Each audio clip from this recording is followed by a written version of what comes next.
προς τον λαό της Κρήτης. Καταλαβαίνετε, θα έχουμε καινούργιες εκτελέσεις. Δεν τους λυπάστε τους δικούς σας. Θα κάψουνε την Κρήτη. Όποιος ξέρει, ας μιλήσει. Πρέπει να πιάσουμε τους προδότες.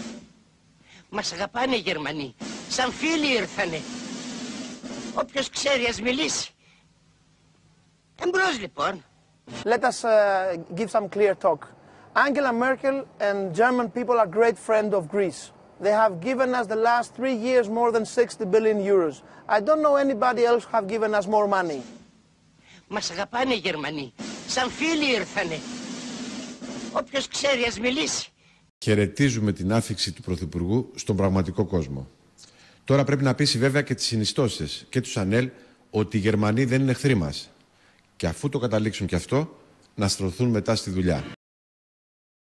Θέλω να ευχαριστήσω την κυβέρνηση των Ηνωμένων Πολιτειών για την πρωτοβουλία και τη βοήθειά τους.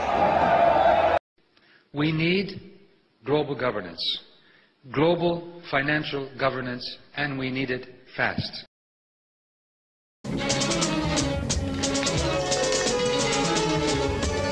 Κοίτα, έρχεται η άνοιξη. Πόσο ευτυχισμένοι είναι αυτοί που ζουν. Στέλλα, ο πατέρας σου θυσιάστηκε για να μην προδώσει τα ιδανικά του. Δεν υπάρχει ευτυχία χωρίς λευτεριά. Σ' αγαπώ. Δεν θέλω να πεθάνω. Sind des Hochverrats und der Spionage für schuldig befunden und werden mit dem Tode durch Erschießen bestraft.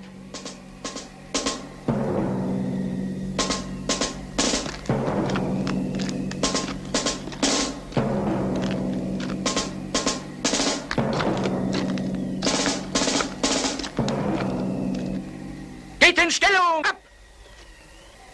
Gewehr! Anlegen! Κλείσε τα μάτια. Κράτησέ με στην καρδιά σου.